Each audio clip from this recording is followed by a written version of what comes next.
About 900 miles south of hockey's origin in Montreal lies PNC Arena, home to the Carolina Hurricanes. Loyal fans, or Caniacs as they call themselves, flock to Raleigh 41 times a year to watch their team compete. But when you take a look around the arena, the many empty seats and overwhelming presence from loyal fans of the visiting team reflect that the game hasn't reached the same level of popularity as it has in other parts of the country. Growing up in the Northeast, like tons of other kids, hockey was already a huge part of my life by the time I could walk. I carried my passion for the sport with me when I came down to North Carolina for college. Though it was a bit of an adjustment transitioning from the often snow-covered outdoor rink I grew up playing at, to the Southern-style hockey, where the only snow outside is from the ice scraped off the rink by the Zamboni. But I was very fortunate to be introduced to the Orange County Sportsplex, where hockey players ranging from those just learning the game to experienced adults come to lace up the skates every day.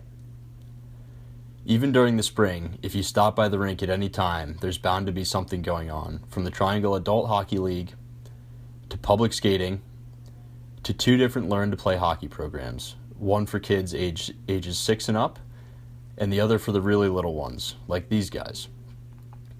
But everything that happens on this ice is a product of the effort of Ken Diorio, or Coach Ken, the hockey director and rink manager. Coach Ken is a northern transplant who moved to North Carolina 4 years ago for the job, with the hopes of growing the game he loves so much.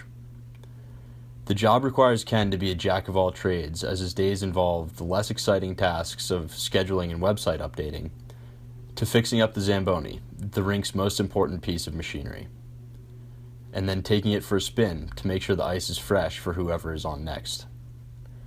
While some people may find driving a 10,000-pound four-wheeled machine around the ice to be pretty exhilarating, the part of the day that Ken looks forward to the most is getting on the ice to coach the next generation.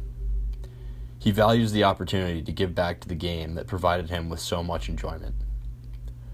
On Sunday evenings, Ken runs a learn-to-play session for kids spanning a wide age range, ages 6 to 12.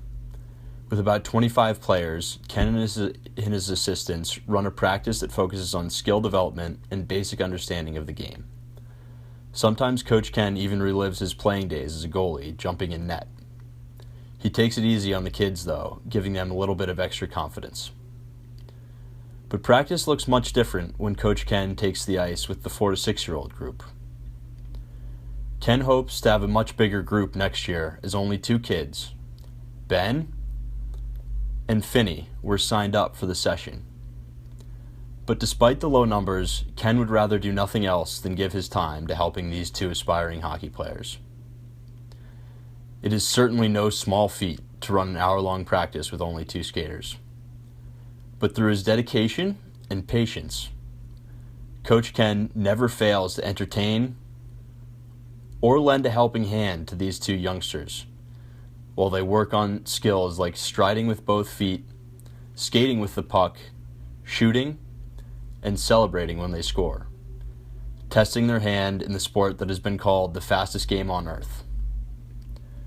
But that speed only comes with time and practice for these young players who try to master the ability to stand and move around on 2 1/8 of an inch thick steel blades. And they are quickly learning important lessons, like falling is as much as the part of the game as anything else, and that no matter how old or big you are, you always carry your own bag. After all, it's the least you can do after Mom helps you put on your equipment. Sometimes you might even need Mom right behind you when the big ice surface is a little intimidating. And if that doesn't work, it may take a little tough love from Dad. It's all part of being a hockey family. Because while Finney may spend a lot of his time on the ice like this, you can tell that he couldn't be happier to be out there.